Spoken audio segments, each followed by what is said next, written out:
The dream was always the same. A grand ballroom bathed in silver light stretched endlessly around her. The chandeliers above dripped with crystals, their glow casting soft reflections along the polished marble floors. Figures in elegant attire danced and swayed to a melody she couldn't quite hear, their laughter drifting through the air like whispers of another life. But she didn't see them. She only saw him. He stood across the room, half shrouded in shadow, his silver eyes locked onto hers. The sight of him made her chest tighten, though she didn't know why. He wasn't just familiar, he belonged to her. "Elara."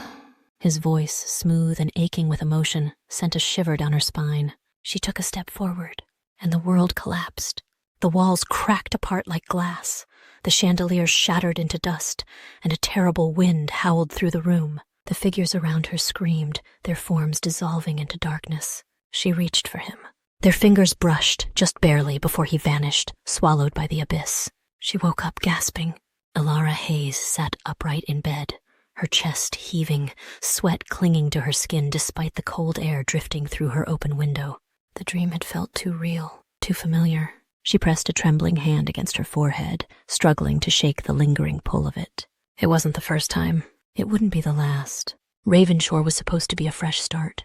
At least, that's what her mother kept telling her. The tiny coastal town, hidden between jagged cliffs and an endless expanse of ocean, was nothing like the city they had left behind.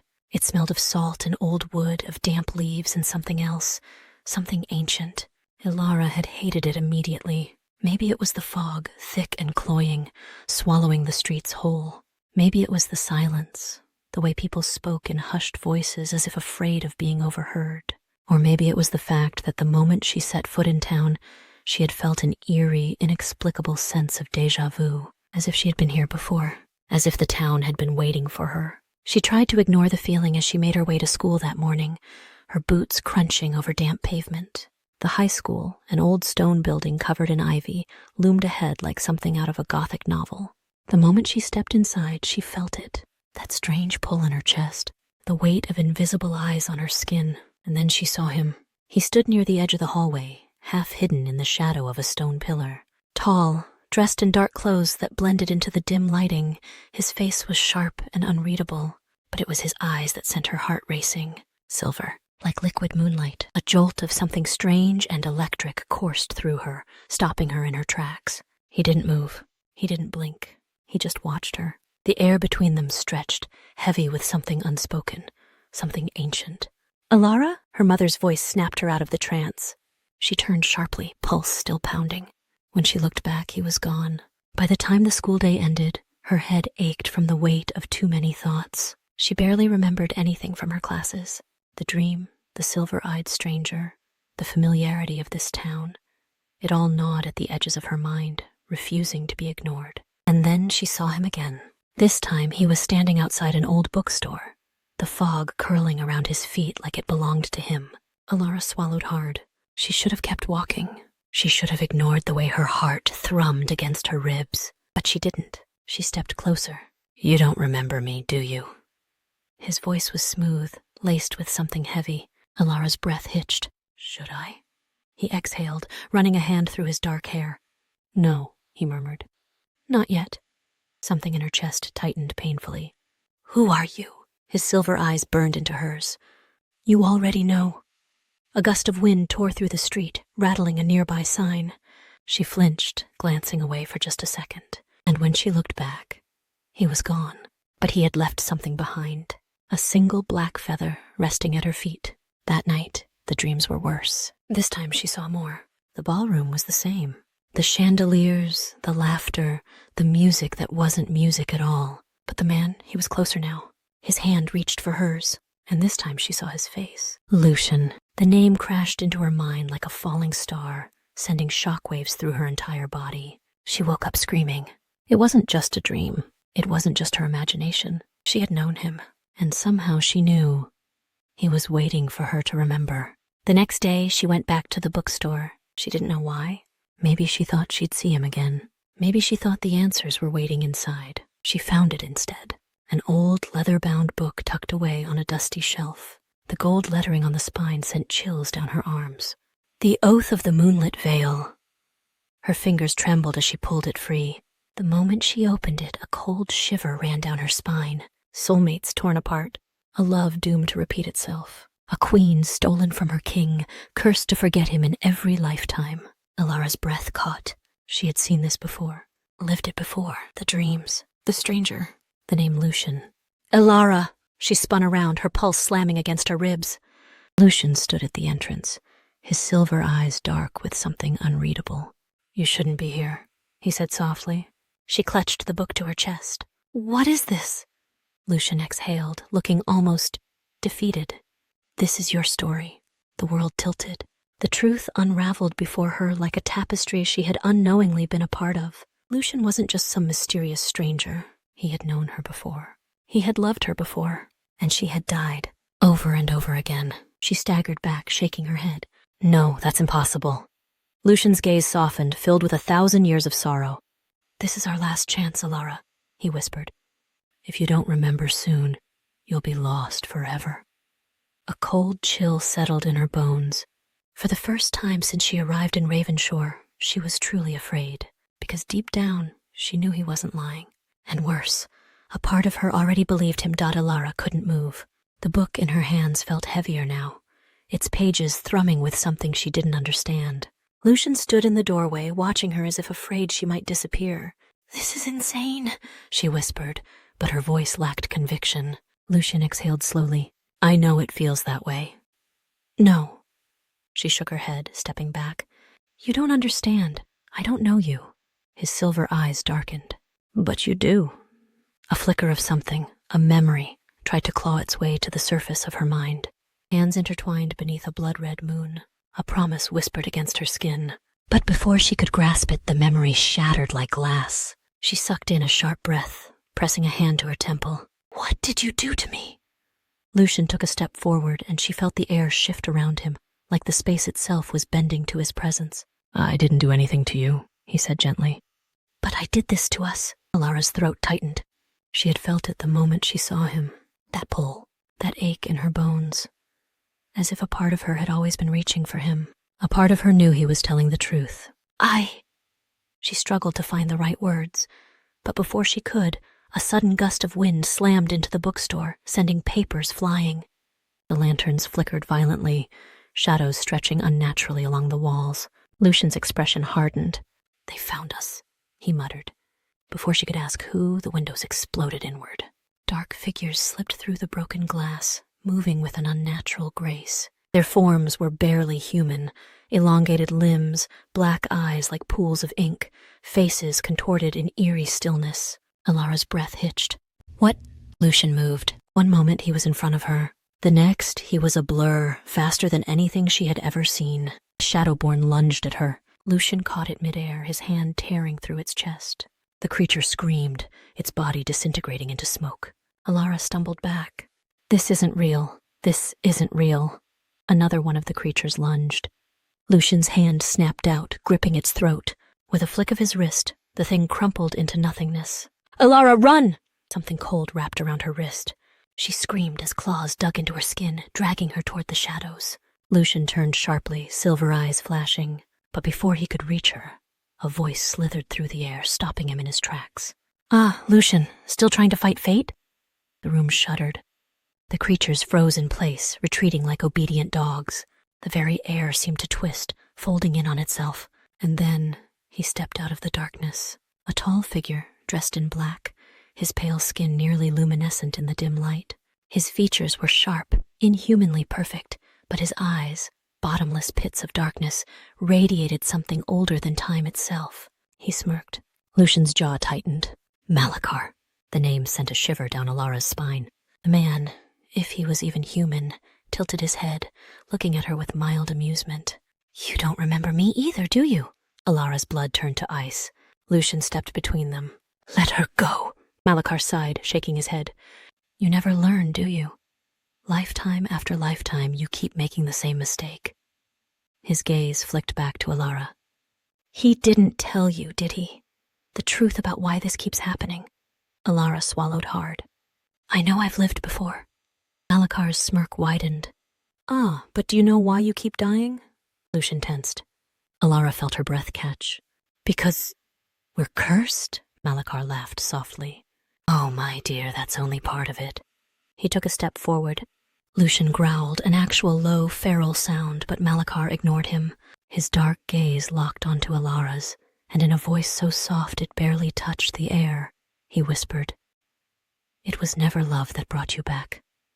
It was a debt." The world lurched. 1,000 voices screamed in her mind. Images, fragments of past lives rushed forward like a tidal wave. The ballroom, the blood moon, Lucian's hand slipping from hers. The High Elders. Elara staggered back, her vision spinning. "You were never meant to return," Malachar murmured. Lucian defied the laws of nature. He begged the elders to bring you back, and in exchange they gave you this. He gestured to her.